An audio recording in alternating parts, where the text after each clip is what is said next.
Hello, welcome to podcast Twin Killing. Two twins killing it, talking about movies. How's it going, Marcus? Uh, Daughter postseason time, so that's exciting. Yeah, so Yeah, October is always a good time of year because of that.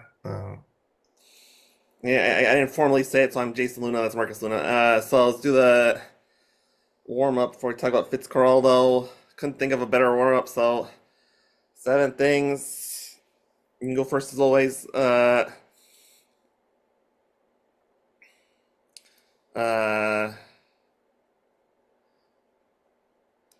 Frick. Uh, Seven brands of candy. Go. Uh, so See's Candy, It's one, Kit Kat, two, Snickers, three, Milky Way, four, Almond Joy, five, uh, Laffy Taffy. six. Yeah, it's a movie podcast, so Milk Duds to finish it off. Everyone's least favorite candy for at the movie theater. Seven. Yeah, these are Great, seven things. These are seven things. it's great flavor, it's just hard to eat. So it says eat. All right, hit me. All right, whatever. Let's do a film one. Seven favorite actors or actresses. Saying actors or actresses. Yeah, you don't want to be sexist, so you can pick men or women. Fine. Uh, Matt Frewer. Bold choice number one. I like his work. Fuck you, Methods. Martin Short. Number two, Steve Martin. three, Um, Don Knotts. four, Um, Meryl Streep. five, Mm, Uh, that guy who was in Herman's Head and Fright Night. I think it's William Ragsdale. I think you nailed that. Six. And Dan Castellaneta. Oh, seven. These are seven things. These are seven things. These are seven things. So a couple show business things to talk about. Not show business, although I guess obviously this show's technically about that too, but the business of this show. First thing, I think every podcast says at the end of a season, "Oh, we're renewed for a second season," and that just basically means, are we willing to keep recording this podcast? So we got renewed for a second season, which will officially begin in January of 2026, and uh, so formats for this season and next, uh, we're gonna do the show as we've been doing it through November. Take not exactly a break, but kind of a break in December. We'll come back on the air, but we'll kind of be like an off-season loose talk, plan behind the scenes look at next season and the current plan for 2026. We'll see is a chronological breakdown of Razzie Award nominees, starting with 1980, because that's my favorite era of movie making, and I love bad movies, so it just seems like an actual fit. And we're trying to figure out gimmicks to make it a little different than this format we're doing right now, but nothing settled, and we'll talk more about that in probably the December episodes. So all that, I guess, I think the only thing I had to talk about, and wait, was there anything else? Oh, so October is a pretty spooky month, and if we had thought ahead, I probably would have directly programmed for horror movies for October, but I want to talk briefly about before we get into the full review.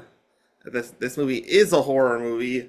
If you watch Fitzcarraldo, you would know it's a horror movie, but it doesn't look like it on paper because it's kind of in theory it's a historical epic about a guy in a boat. But I have three reasons why it's a horror movie. Number one, Hmm. it's sneaky 2.5 hours long, and it will catch you off guard. number It's very two, long. number two, the movie's filled with an ominous sense of dread. I would argue that in terms of the quote unquote plot, large portions of that dread do not pay off. Some of them definitely do, as we will get into, but a lot of it is just like this is weird, and then it kind of ends, and then we'll get into that, and then of course, Marcus, can you guess what person makes this easily a horror movie? One of the scariest looking actors of all time, naturally, Klaus Kinski. Yes, he played a vampire in the movie. He looks more like a vampire in this movie than he probably did in the vampire movie. He talks like this the whole time. I'm going to the jungle to build an opera house. Not a very convincing Irishman, is he? We'll get into that too. So yeah, this is Fitzcarraldo. Uh, I don't know. It's not obviously it's not on like the AFI list 'cause that's American movies and blah blah blah. But I think easily regarded as one of the greatest movies ever made. I heard about it on Roger Ebert's book, Great Books, and Roger Ebert said, "This is a good segue," that the this movie is inescapable from its backstory. You can see the making of this movie in the movie itself, and Yeah. reading about it, it actually got deeper. So let's talk about this. Um, so I don't know the way to do this because talking about the true story kind of gives the plot of the whole movie, but it is based on a true story about a guy who did something very similar. It wasn't quite as exciting as this movie, but very similar. Uh, and I don't near research or listening to other podcasts that this show is ripping off. Do you have insight from Herzog why he wanted to make this movie or why he liked the story? Actually relatively simple. There was a rubber baron, a Peruvian rubber baron in the late 19th century named Carlos Fermin Fitzcarraldo, and he did not. So it's he wanted to do something similar where he wanted to access a part of a river. But not for the opera thing, right? No, but he wanted to, like in this movie, there's two rivers that there's a fork and the rivers bend. So and then there's a mountain between the two rivers, and the rapids prevent you from going to the river he wanted to. So he took apart a ship and on the river he didn't want to be on, and then carried the ship over the mountain, and then rebuilt the ship on the river he wanted to be on. And apparently Herzog thought that his idea was so cool, never been done before. It's the theme of Herzog as a filmmaker and his filmography is, especially in his early days, of wanting to do things that have never been done before on film. Yeah. Uh, he basically made a movie around the idea of moving a boat over a mountain. All right, we'll get back to that. I want to go a little more, a little bit in order of the plot. But before we get to the plot, the one thing I learned about reading about this movie, which is pretty crazy, is that because it is weird that Klaus Kinski's in this. Because I don't think I've ever seen all the way through, but I am familiar with the movie Aguirre. I can never say it. Yeah, Just go with it, whatever. Mark Aguirre, Wrath of God. Yeah, and that movie makes a lot more sense for Klaus Kinski to be in it because, like we mentioned, Klaus Kinski looks like a murderous vampire who's killing people, and he plays a crazy like conquistador in that movie, and who kills people. Makes a lot more sense. In this movie, he's playing a refined opera singer. Oh, not opera singer, sorry, opera aficionado. It was weird. It almost looked like he was an opera singer because he was so into it that like he looked like a wannabe fanboy or whatever. But anyway, So naturally, this was not Wertz Herzog's plan at all.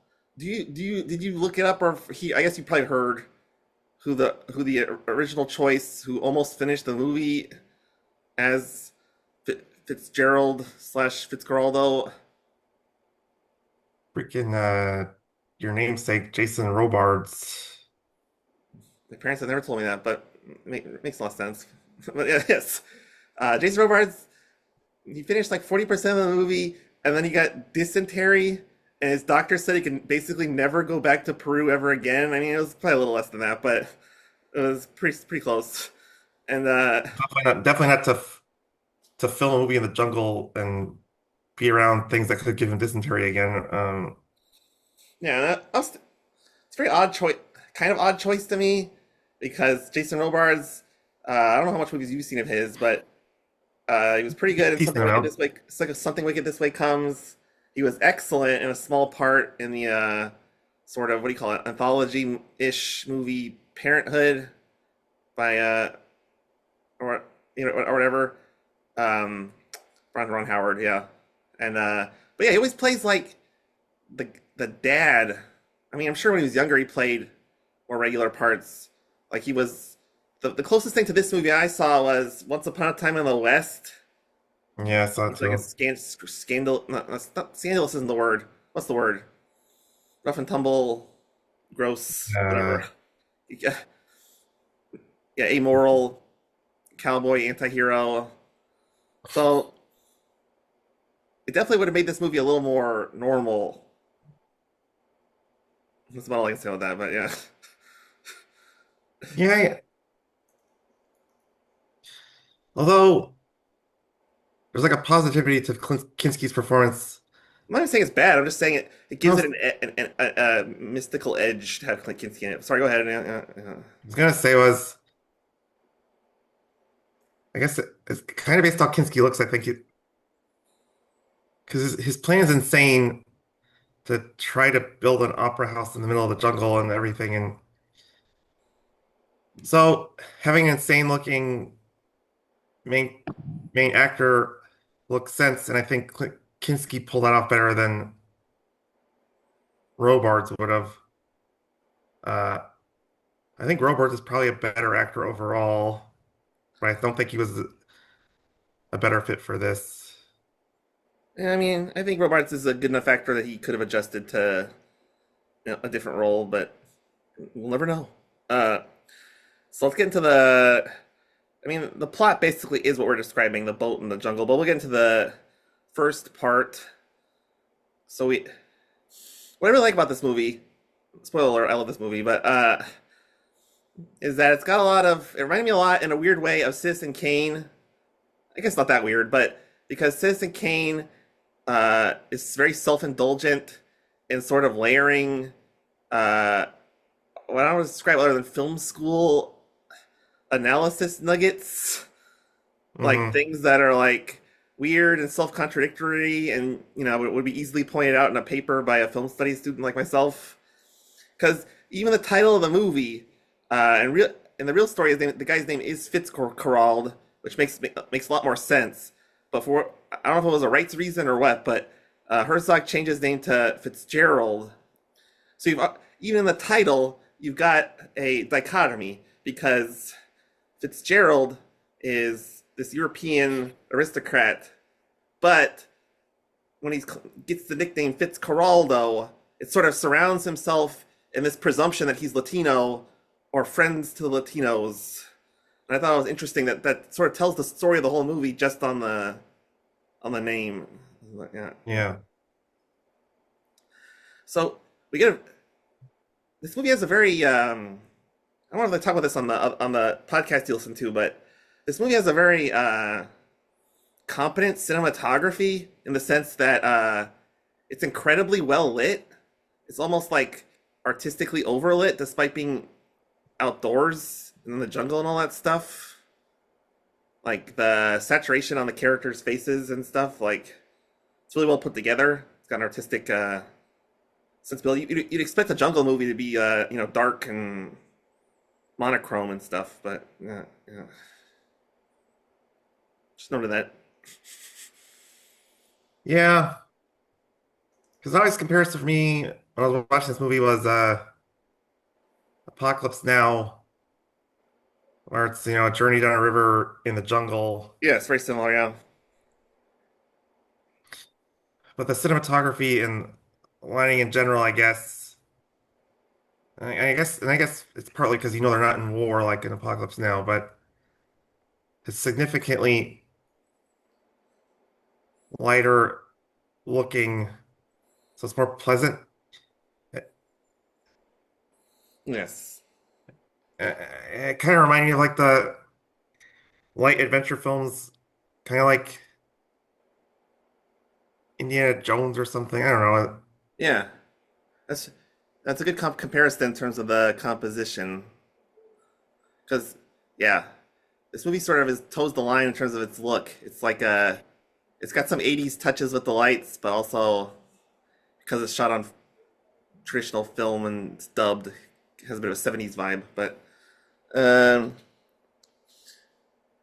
so yeah, so oh yeah, another one of those sort of film school things is he loves the opera, you know, and opera is basically a lot of times human history adapted to the stage with added eccentricities like music and staging and all these things.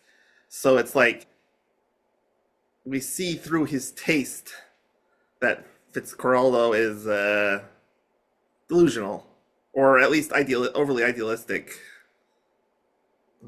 Yeah, The movie never says that outright. Like most of the time, the people in the movie, even the natives he meets, sort of give him a pass or basic respect or whatever you want to call it.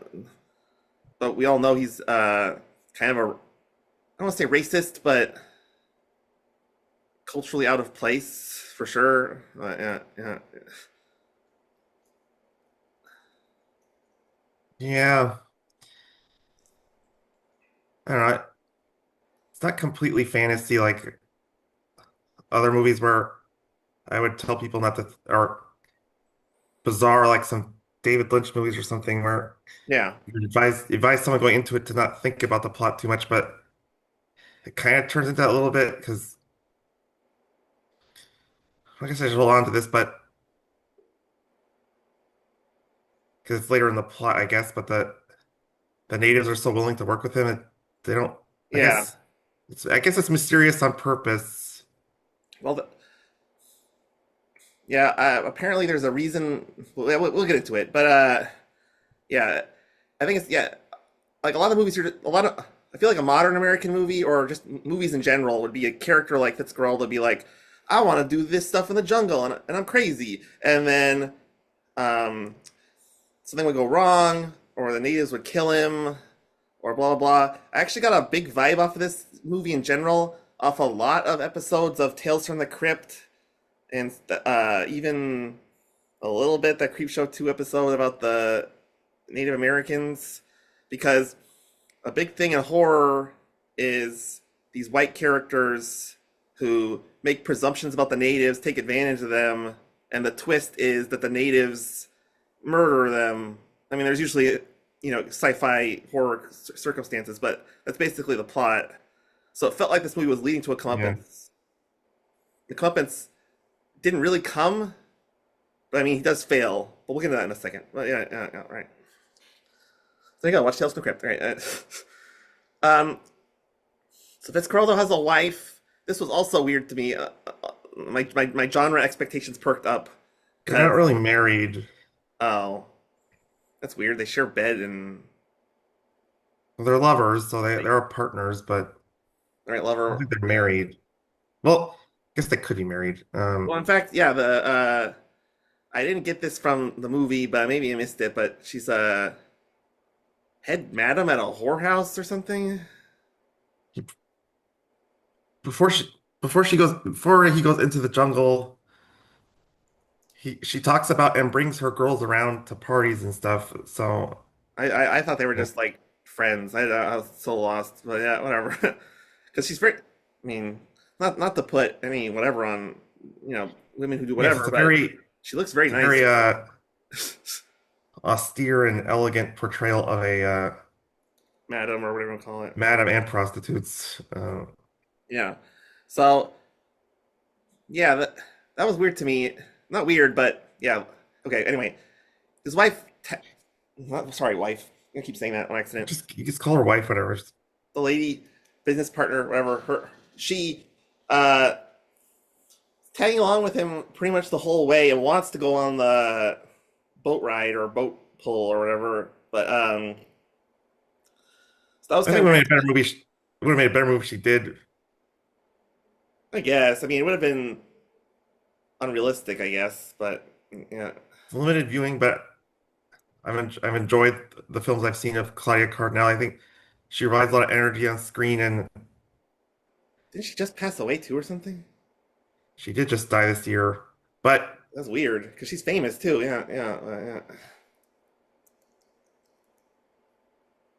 because it ends up being three three guys and the natives who don't speak English in the on the boat. Um,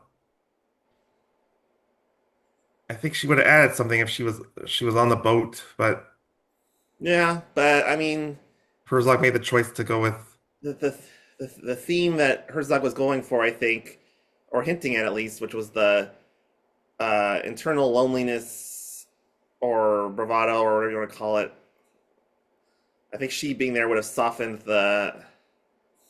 the gaze of that. I'm just speculating, but yeah, It is kind of a theme of the movie if you think about it, man versus nature and not. Sounds terrible, but not woman versus nature. So, yes, that I nature. mean, Well, I mean, the inherent thing of man versus nature is that nature will win because nature is not a person and is a concept larger than life. So it's like, and humans are destined to die, and there's been thousands of literature on this subject. But speaking of nature winning, my favorite scene in the movie, especially because it happened so early, they meet the guy who like keeps selling things. I don't know his job. I don't know who he was. The old bald guy who's like he sells him things and he buys the boat back at the end.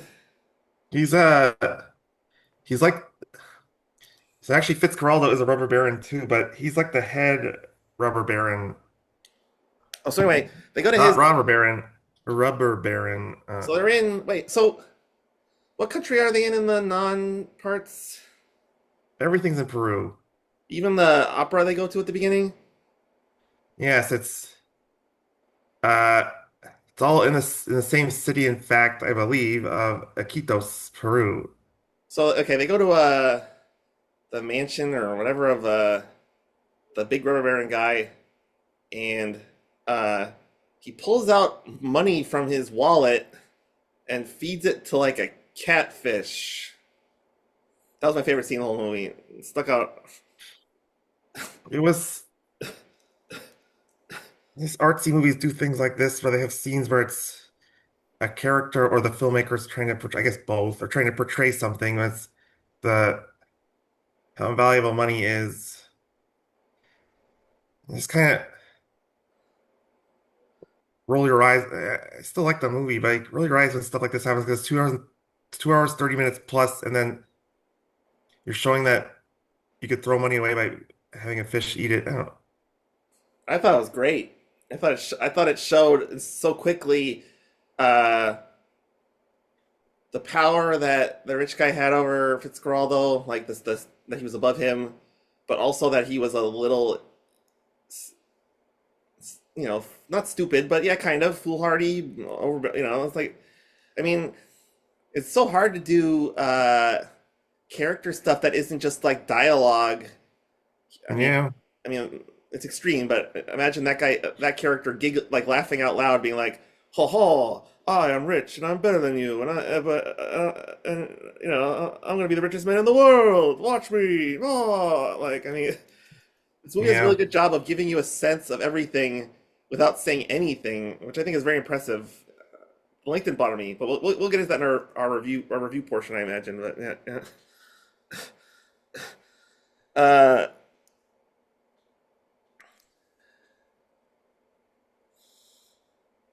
yeah. pretty much getting to the boat thing because I mean it's pretty much the movie, but image I really liked. It was so creepy. Was the horror movie and because Fitzcarraldo and his female business partner think it's like funny, but I thought it was sad and whatever it was because the natives stick their hands through the bars into where they are. It's like hundreds of hands, and they're each taking little chunks of ice and touching the kids' hands so they can feel the cold of the ice. Yeah, It was supposed to be like a demonstration of the ice and they're being kind to them, and it was like, this it's a very powerful, despondent image. I didn't get the point of ice in this movie at all. So he's like a, it's like an invention of his or something, is he can make ice. I think I don't know if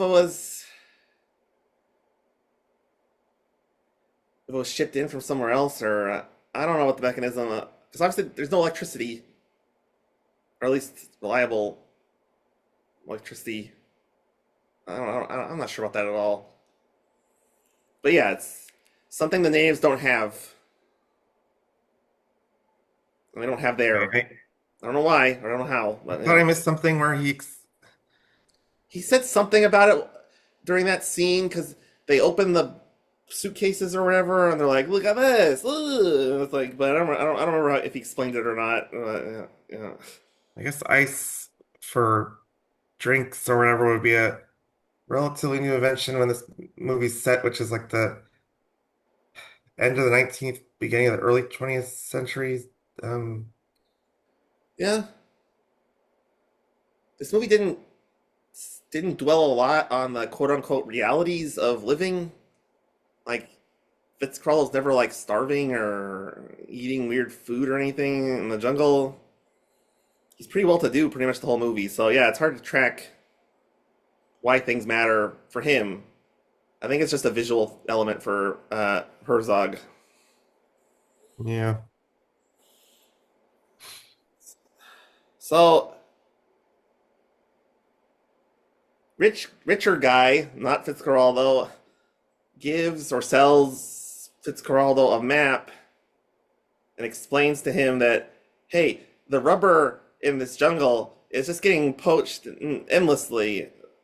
But there I don't know if it was Fitzcarraldo figuring it out or if the rich guy told him, but someone figures out that there's this little river that goes here, and at this point on the river here, it looks like there's rubber trees right there.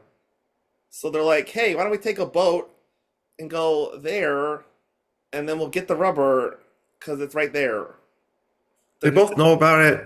I believe how it works in the movie is that his name is Don Aquilino, the chief rubber baron in the area. That no one's. It's a little as you see in the movie too. It's a little it's like a mountainous area in between two rivers. No one's accessed it because of fear of getting killed by the natives. mhm. Um, so the big dreams Fitzcarraldo has, this is his, sees it as his chance to use this to he wants to settle down there with all the rubber he can from the area and build Yep. his opera house among the rest of the settlement. Yeah. So does he? I don't know. I hate to ask these logistical questions, but whatever. Did he buy the boat from like the Don? Yes, Okay. the map and the boat were part of the same. They're part of the same deal, I think. So he puts together a plan. I I think at first he kind of thinks, "Oh, I'll just go there and I'll figure it out or whatever." And he recruits a lot of well, this movie's weird. Well, this movie's weird in general, but because the first part of the movie, he recruits natives to the area, and Yeah. then the second part of the movie, when the boat uh like half crashes, and they're trying to figure out how to pull it up the thing. Everyone quits, Hmm. and he forms an agreement with the natives of the valley, the jungle people. So, on a nomenclature status, how would you describe the crew he hired in Peru versus the natives of the jungle? Like they're different names. Poor city. I don't know. It's basically poor city folk in the Iquitos area, and then it's a tribe in the Amazon. Yeah, so it's a very odd. It's a very odd. It's one of those things where I have to assume the audience is supposed to think that this is going to fail miserably because he kind of goes around and talks to people and like, "Do you want to work on my boat? Okay." Like, there's this crazy guy who's like, and he's like, "Hey, do you want to be my cook?" And the crazy guy's like, "Sure, I guess." And he's just like a reasonably excellent, considering the circumstances, cook. And he seems calmer than Fitzcarraldo, but the way they presented it, it seems like it was a really stupid idea to hire that guy to be your cook. But Yeah, he was. I wonder. I wonder if the screenwriter who did Herzog write this, he did. He wrote and directed this movie. It makes sense. Uh, Decided to tone down that character. Fun fact, it's actually played by a guy with that same name because in the movie, his actor name is Werakike, and that's his character name too. Werakike plays Werakike. Um, because he's like literally town drunk level drunk, slurring his words, saying, "I was a cook on a ship." Blah, blah, blah, blah. yeah, Uh, and he was talking about how he wanted to have sex with women and stuff, which isn't that I guess necessarily crazy, but it came off that he way. did But bring, he didn't bring two senoritas with him. yeah, and he was just like he's literally calmer than like well, I don't know if he's calmer than Fitzcarraldo, but definitely less Klaus Kinski than Fitzcarraldo. Yes, he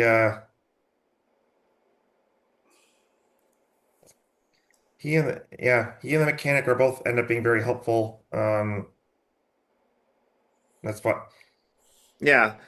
So yeah, not much to talk about here, I guess, because the core of Fitzcarraldo's crew is his. What was this? Was that his mechanic? Was the white guy? The mechanic, who I believe is named as an age. Well, it's not that bad, I guess. Cholo. Um, he Don Aquilino, the chief rubber baron, actually tells Fitzcarraldo in a scene he has to be your mechanic. So it's unclear the relationship that Cholo and Don Aquilino have, but I kind of thought he was a spy for him, and I guess he kind of was. So I Yeah. thought he would betray Fitzcarraldo, but he's actually very helpful. And I Yeah. guess Yeah. the rubber baron doesn't want the chief rubber baron, although he says we have a bet. Yeah, in one scene he says we have a bet. All of us here are betting when you're gonna go bankrupt, but they are investing resources into Fitzcarraldo, so they wanted to see him succeed. So I Yes. guess he's just a really good mechanic. I don't know. Well, yeah. The end of the movie, not spoiler, I guess, but Don Aquilino and Fitzcarraldo completely agree about the ending of the movie. So it's like it's not one of those movies. Yeah. So wait, so I'm gonna just for clarification, there's two people who are like on the quote unquote bridge or the main guys. There's the Latino guy who's really big, and there's the white guy with the beard. Who's the white guy with the beard? So that's uh that's the captain, apparently also playing his namesake, an actor named Paul Hitcher playing Captain Paul Resenbrink. Paul Blaine Paul. He's the captain. Yeah, I so yeah, so they're the Fantastic Four of the crew. yeah, there's not yeah. This movie's surprisingly perfunctory despite its eccentricities and largesse, which we'll finish off in a second, I guess. But There's one scene I want to mention before they really get going. It was weird because they go to. I guess it's so confused. I guess it was like I don't know if it was like a failed train station or something because it looked really dilapidated and old, and there was this very short, very silly talking black Latin guy who's like, because they're stealing they're taking the train tracks because their plan is to basically build a train track up the mountain, and the little guy's like, "Don't take my train tracks. I gotta move the locomotive. Move the locomotive." You remember that? So he's actually the guy who played him is a groundbreaking Brazilian actor who got him to do that. So I agree. At first, it didn't make sense, but it actually becomes critical to the mission of getting the boat over the mountain. Why they went there. Right, but okay, well, yeah, yeah, go ahead, yeah. So yeah, and it's bizarre comic relief or something. I don't. Nothing they did was funny, but I guess he's kind of wacky. I mean, I don't know if it was comic relief or harbinger, one of those harbinger of doom or something. Because the guy got really upset. It was like really bothersome to watch. But yeah, yeah, yeah.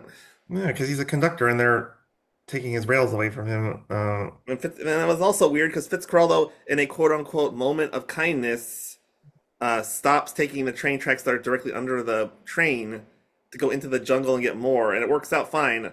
So it's like, on the one hand, it's kind of nice because he didn't explicitly ruin the guy's day, but also it was just weird. But yeah. Yeah, similar to the ice thing. He says something in the beginning. I guess Fitzcarraldo had multiple big business ideas in his life, and one of them was a train station.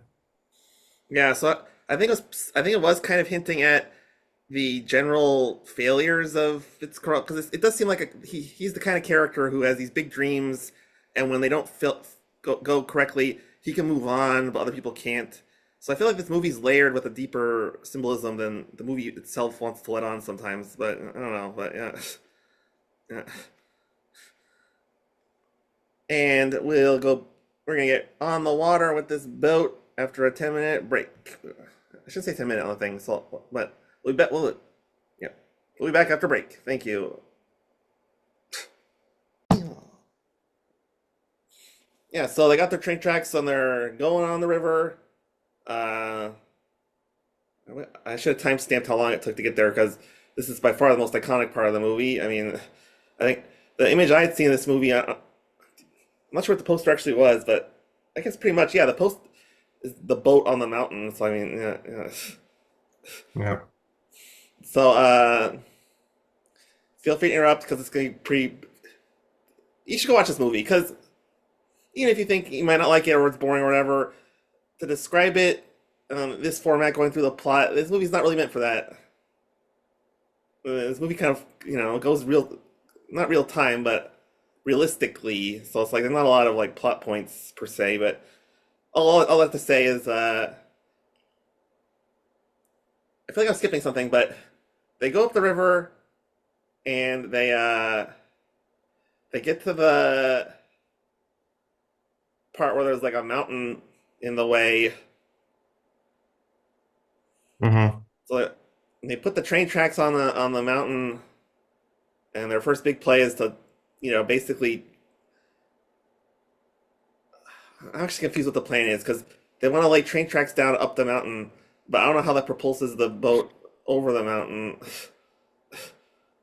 Uh, it's kind of bizarre in retrospect, but I even tried the first method where it was going to be uh more natural, like because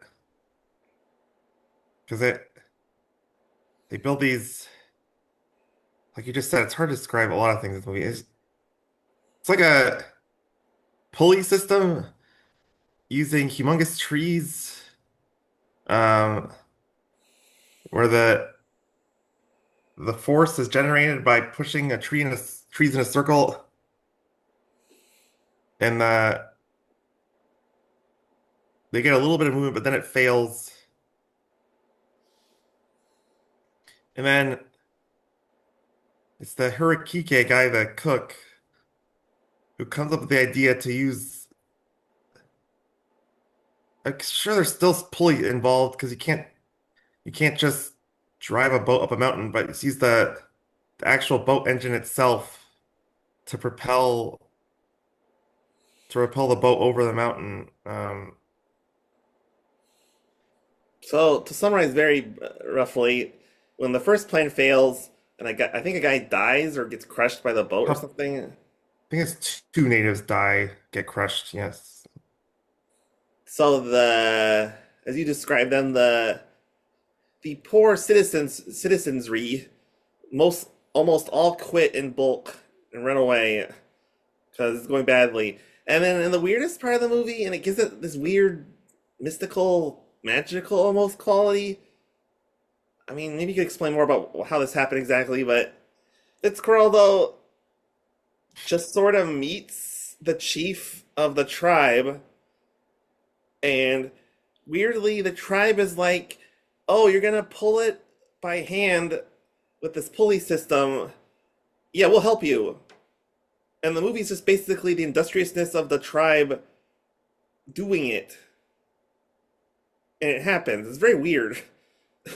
Uh, it kind of gets explained why the tribe gets involved. I think at the uh, They have a but reason, which is very weird. Because even when you yes, explain the reason, it's still weird. Because I'll explain it first, and you can explain it. So my explanation is that the tribe were like nervous about their relationship with their gods, and they saw this giant boat, and they're like, if we throw this giant boat in the river, the gods will be like, that's cool. I don't know, it's terrible summarization, but I think it was more literal than that. That the unleashing the boat in the rapids, which is what ends up happening. They do get over the mountain with the boat. They have a wicked potty, well, a lot of wait, drinking, yeah, yeah, yeah. and they cut the boat loose while they're sleeping. And I think it was more literal that it was that the boat would attack, like these demons are in the air or whatever, and are in the waters of the rapids, and this massive boat going through them would uh, attack the uh, the demons that are there. Yeah, so I mean, it is like Herzog and many critics after Herzog of talking about this movie have said it is very impressive because uh, they they did this. They got a real giant boat and they really used metal things to pull it up the mountain.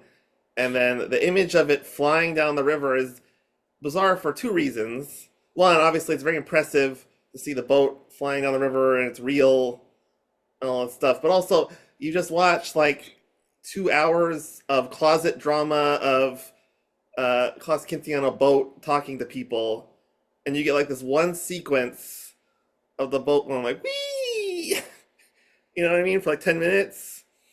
So it's pretty Yeah, jarring if you were in the theater, I imagine, like falling asleep, and then you're like, what?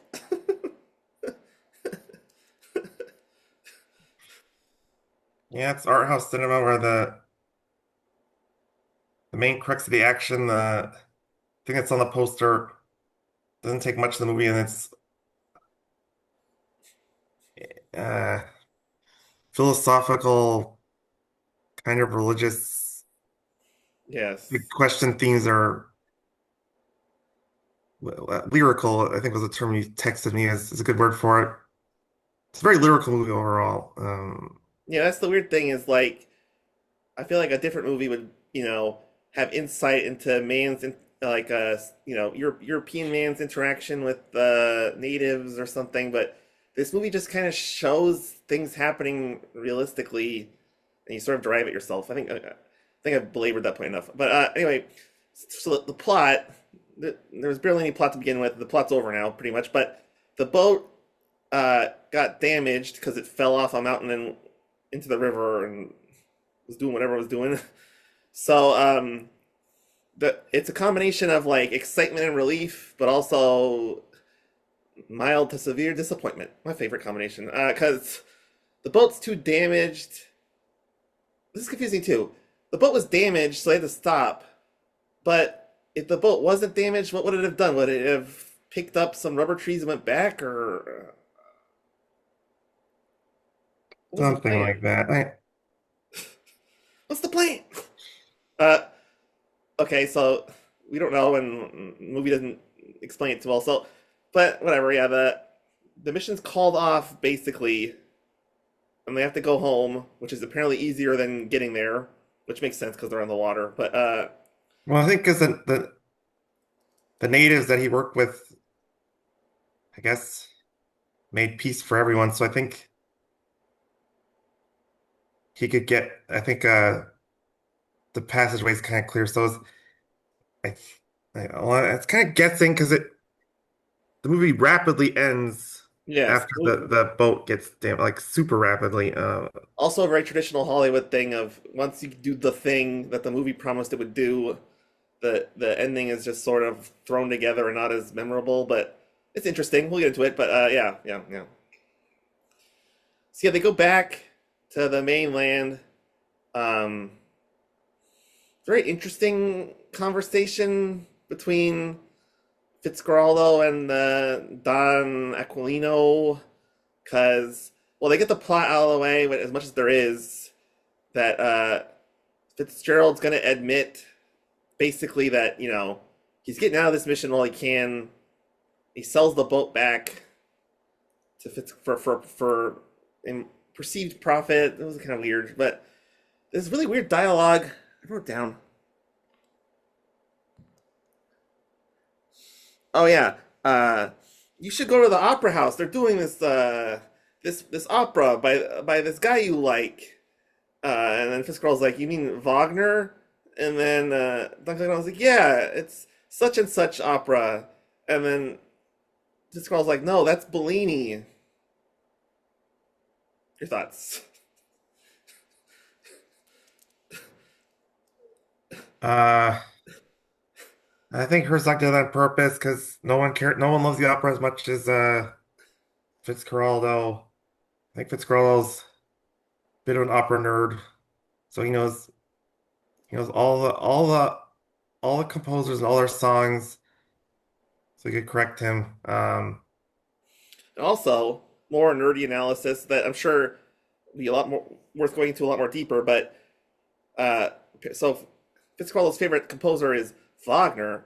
Wagner is about these magical adventures, but also couched in a, I guess, somewhat contemporaneous severe racism and and more apropos for this movie, lack of cultural understanding for other people. I think in this movie set in let's just because they mentioned 96, like so I think it's like 1896 or so, probably a little maybe a little after. I don't believe Wagner's racism was known until after World War II. They found his writings or something? Oh, I wasn't aware. I thought maybe there was evidence in his operas that maybe it was a little, pro us, blah blah blah. Not necessarily over. I don't know. It's a different podcast, I guess. But yeah, As far as I know, his operas are just Germanic uh, fables, basically. So I mean, yes, they're very white, but like Viking adventures or like Norse mythology or something like that, or something like that. I don't know. kind of it's more mythological. It's like hero versus classic hero tale of Siegfried and Brunhilde. Yeah, I was definitely influenced by that Curb Your Enthusiasm episode where Larry David's whistling a Wagner song, and some random guy's like, "You're a self-hating Jew." It sounds like Curb Your Enthusiasm. Yeah. Yeah, yeah, yeah. But so that influenced my opinion of that. That was that was interesting dialogue, very apropos for this movie, very realistic in its presentation, and kind of like worth analyzing. I feel like this movie's like, I mean, I know that Herzog was a film nerd. He had to have been before he got started. I feel like he made movies that were designed to be loved by Roger Ebert and studied in film schools. But oh yeah, so it's a lot of weird, a lot of this more symbolism in the ending, which we'll get to right now. So this movie's kind of abrupt in its way, but I guess we're not getting a sequel, so they're not gonna, just get it all out now. Fitzcarraldo knows he can't have his opera house in the jungle at all. Hmm. So his big plan is he commissions a local, like, or they were there locally at least, opera Yeah. company to get on a boat and do a thing on the boat, and all these people are watching, and so it's just like the movie's literally like, he got the thing he wanted, but it's weird and much smaller in scale. It's kind of a cop out, but he didn't necessarily say he wanted to build an opera house in the Amazon. He wanted to bring opera to the Amazon. So it's a little like a technicality. So it is. Yeah. I thought you were getting to this a couple sentences ago when you said that the Bellini versus well, Wagner thing, that it is a passage from it's called Il Puritani, which it sounds like is Italian for Puritan, the Puritan, I think, by Bellini. Oh. So he actually hired. Well, yeah, I should have connected the dots, but he actually hired the thing that Don Aquilano told him about. Yes. Because the way that Klaus Kinski said it, I thought he was disappointed it was Bellini, but I guess not. No, I think it's I just misread that. correcting him. I don't, I don't know if that was Herzog's writing was a little trying to be a little funny with the wrong composer or something. So end on this because this is literally the end of the movie, but uh, Fitzcarraldo's on the boat and his lover, very beautiful Claudia Cardinal, is approaching the water from the beach, and the movie never shows them like talking or together upon his return. And she's approaching, and she's on land, he's on the water. So I don't know what Herzog was, if he was saying anything by this, but there was some like metaphorical distance between them on the screen. I don't know if that was supposed to be a commentary on their relationship or just like, I don't know. I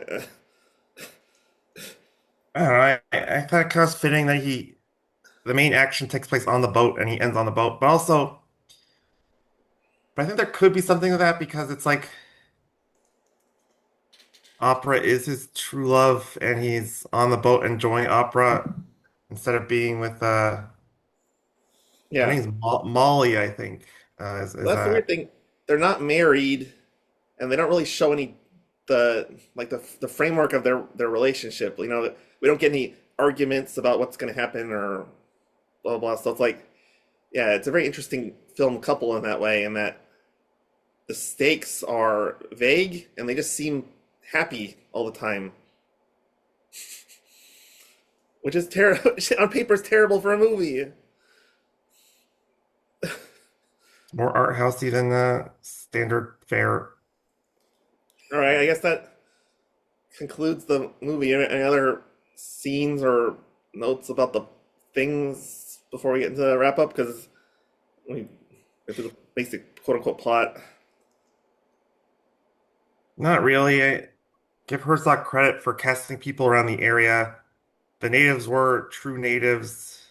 In the very beginning of the movie, when they're getting let into the opera house to see the little bit of opera, because uh, the doorman who lets them in is a famous in the area Brazilian singer.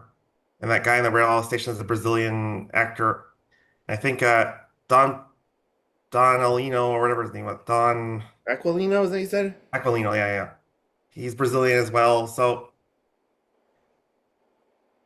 it's 1982, so I think the walls were breaking down on solely casting Americans in movies. Well, this was Yeah. a German production, I guess, or whatever. But Yeah. Yeah. it was nice that he cast a lot of South American peoples in the throughout the movie. On a related note, it's more like kind of a comment slash open question, but so as I've kind of overly belabored, Herzog's two most famous movies by far are this movie and Aguirre, Mark Aguirre shooting the basketball, Wrath of God, and sorry, but uh, Jesus. and those are both Latin American focused epic movies. And do you think it's just that Herzog was a socially liberal person, which I assume he was based on his content, that was interested in exploring these native peoples, or do you think he felt a deeper connection as a German man or whatever he is with South America? I think it's kind of a coincidence, the South America thing. I think maybe he's fascinated by that area too, but I think it's kind of and he has done a lot of nature documentaries in his life. Yeah, which is like related to social liberalism and benefacting the earth and stuff. But yeah, yeah, So in both Aguirre and this movie, kind of the theme of obsessiveness of a title character trying to do something that hasn't been done. And I think being an explorer in a uh, area that hasn't been met is a good way to do that. And South America, even to this day, is still kind of there's a lot to be discovered there. So he wanted to explore those themes, and he used both those films to do it. Um, yeah. I mean, I don't want to perceive it as a negative or anything. I'm just curious because you hear one of his like talk, you do not think Brazilian filmmaker. So let's get into, I Actually, guess. he Okay, never mind. to that point, I'm reading that he did an interview with Roger Ebert, and he told him, uh, "Our civilization is starving for new images." So I think that fits what I was saying. Is pushing himself into things that haven't been done, and characters pushing themselves into things that haven't been done and haven't been seen. Very, very appropriate capper to this segment. So let's get into our individual reviews. You can go first. So I think you mentioned Ebert saying that in his reviewing this film, you can't really separate. It's hard to separate what happened on set versus the film. And so to that point, uh, I think it wasn't directly due to like something that happened on production, but just being in the area. I think native peoples that were involved in the production, none of the actors, but some of them died. There was a plane crash where someone was paralyzed from the waist down. There was a lumberjack, a South American lumberjack that he was cutting down trees for the film and he got bitten by a venomous snake. And while they had antidotes in the camp where they were going back to, he was concerned he wouldn't make it back in time, so he cut off his own foot to survive. I saw that. Very impressive. So what I'm saying is, well, I like this film a lot. I've seen a few Herzog films now, and I like his vision. They're beautifully shot. The DP for this movie is some German guy named Thomas Mauch. Um, but film is for entertainment, and and it's art. I mean, is art worth these type of things happening to people? Because in researching this movie, he was offered to do it on a soundstage, uh, film it a more, well, still like outdoors, but not literally on the Peruvian rainforest. Hmm. Did Herzog go too far in trying to make an authentic on location? Is it worth all these people getting paralyzed and maimed and whatever? So I don't know. I think that kind of affects my score. I think it might give an 8 or 9 for being beautiful, unique, thought-provoking film. Still like it, so I'm not going to punish it too much. I'll give it like a 7, deducting a couple points for uh, being too hardcore. Because I think Kinski gets a lot of blame, and rightfully so. He's a terrible person, by the way. As famously, the tribesman offered to murder Klaus Kinski on Werner Herzog's behalf. His daughter claims that he raped her and stuff. It's just he's an awful person and uh, womanizer, racist. It's just bad, bad, bad, bad. But everything that happened on set, even the Kinski stuff, wouldn't have happened if Herzog didn't push everything he wanted. So I think I kind of we'll give it a 7. Sorry, I'm going. That was too long. Sorry, but 7. No, that's okay. To briefly, I guess, defend the movie against the, you know, true crime aspect. I mean, I don't have the data to litigate that stuff, and people get hurt doing all kinds of stuff in life, so I kind of have to let that go. And with all due respect and best wishes to the families of people affected by Fitzcarraldo. But no, I I do recommend not watching this movie in one sitting. I took a lot of breaks and half-hour intervals and stuff like that, but just the visuals alone, beautiful lighting. There's a lot of like saturated colors, like intentional color design. I love that stuff in movies. More movies should have that, where it's like you get like this seemingly unnatural red lighting at Don Aquilino. Aquilino's house, but it looks so good on the final frame, and you can see everyone's faces in the jungle, and the acting was so good. I actually will say I didn't mind Klaus Kinski's performance. The movie was, thankfully this movie's not really a dialogue movie or anything, but I don't really see why Herzog liked him so much because he has an unnatural affect. But that being said, it didn't affect my enjoyment of this movie. Every frame is like a painting, so much symbolism and clever screenwriting, and the boat was so cool, and it's 10 out of 10 for me. This is what movie making should be.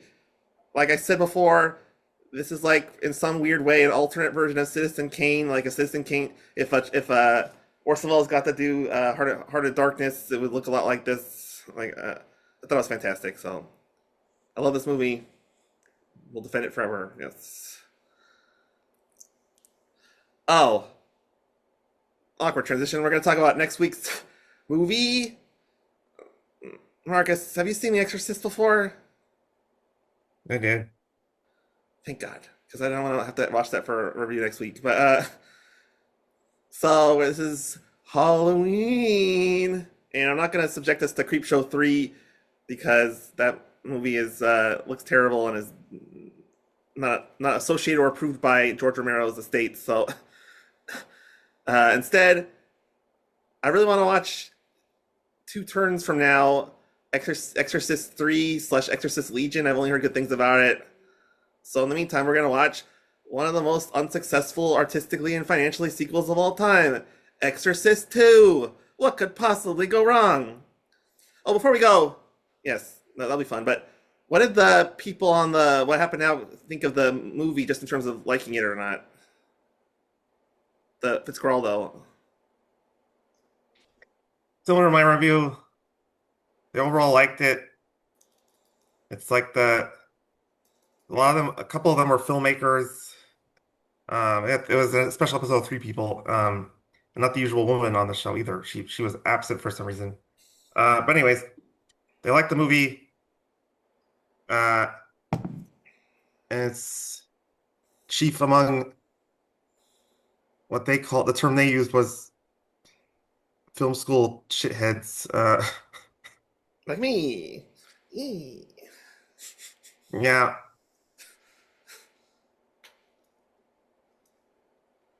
like me, they were the state of the production makes you think a little less of it, but And of course,